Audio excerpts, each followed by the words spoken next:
ప్రకాశం జిల్లా దర్శి నియోజకవర్గంలోని దర్శి తాలూరు మండలాల్లో ఆదివారం రాత్రి భీకర ఈదురుగాలులతో కూడిన వర్షం కురవడంతో ప్రజలు భయాందోళనకు గురయ్యారు. దర్శి మండలంలో 19.2 మిల్లీమీటర్ల వర్షపాతం నమోదైంది. దర్శి పట్టణంలో గాలివాన ప్రభావంతో ఫ్లెక్సీలు చినిగిపోగా షాపులపై ఉన్న రేకులు పగిలిపోయాయి.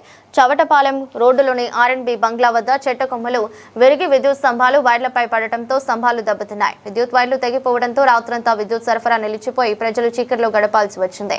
తాలూరు మండలం బొద్దికూరపాడు గ్రామంలో భారీ ఈదురుగాలులకు కరెంటు స్తంభాలు, పెద్ద వృక్షాలు కూలిపోయి భారీ నష్టం సంభవించింది.